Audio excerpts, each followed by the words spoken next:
believe I've always been inspired and living through art. My perspective on life has always been free. I believe that art is free. It doesn't really have any restrictions. YIKES TV has been around for nearly 3 years now, making gradual growth over the years. First starting out freelancing and capturing moments with my friends and, just doing random things. Has been my way of just, finding my way as like digging into the deep passion with Yikes. But the main motive of YIKES TV is to be a positive influence. Be a positive influence for anyone that may want to watch. A lot of things that I told through Yikes are actually inspired and influenced by something that has happened to either I or a close friend or associate of mine.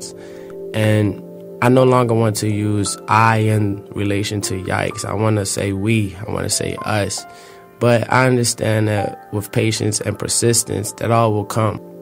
Yikes is to be a art museum, and not a traditional art museum, but an art museum like a live art museum where you may have people that also are, all around the world or even just locally, where they are expressing themselves through art. And when I say art is not just physically just painting something.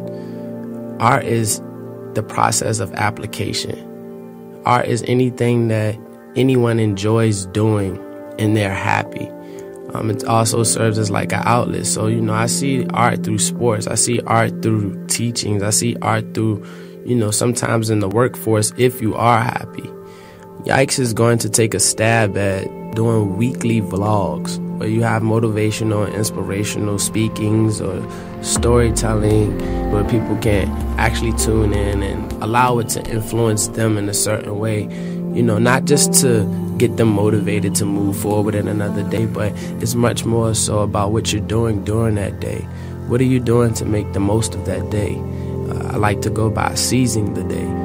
And so through this side, I've always grown up to always speak, and not just to speak to be heard, but speak to learn. I understand that through conversation, and when you're always speaking and engaging with someone else, you are to learn. As you send in your inspiring story, or even just something that you specifically want to talk about, this will be the light. This will be the open platform for you to do so. And you physically yourself do not have to be seen. You can simply just send in your story to yikestvproductions at gmail.com, and it will be reviewed and it will be paraphrased, and we will get the gist, the logistics of it out to be its most effective for whoever else may watch, and also to represent you in the best form of respect. Not to be great, but to be remembered. That's the Yikes mission statement. Just those simple words. Of course, there are many influencers and inspirational things that have, been geared towards the whole Yikes movement. But for the most part, Yikes is Yikes.